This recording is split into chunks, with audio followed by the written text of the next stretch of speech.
আসসালামু আলাইকুম। দেশি পাতি হাঁসের মাংস পছন্দ করে না এমন মানুষ খুব কম আছে।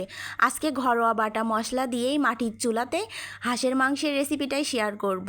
তো প্রথমে বেচারা হাঁসটাকে টেনে হিঁচড়ে কোটা থেকে বের করে নিয়ে আল্লাহ আকবার করে জবি দিয়ে দিলাম। তারপরে হাঁসের গা থেকে সমস্ত কাপড় চোপড় খুলে নিলাম। এবার হাঁসটাকে কাটিং কাটিং করার পালা। আমি বটি দিয়ে সুন্দর মতো কাটিং কাটিং করে নিলাম, সেটা আর শেয়ার করলাম না। তো তারপরে পরিমাণ মতো পানি দিয়ে আমি ভালোভাবে হাত দিয়ে মাংসটা ধুয়ে নিচ্ছি।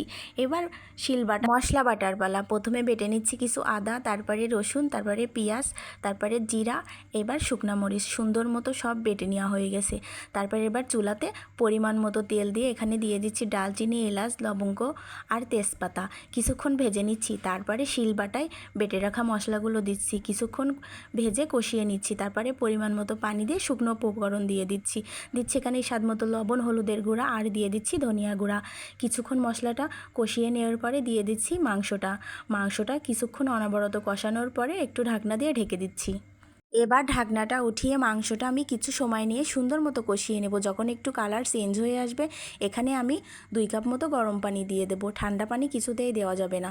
তারপর ঢাকনাটা উঠিয়ে একটু নেড়ে চেড়ে দিয়ে যতক্ষণ পর্যন্ত উপরে তেল না ভেসে আসবে আমি এভাবে জাল করতে থাকবো। আল্লাহ হাফেজ।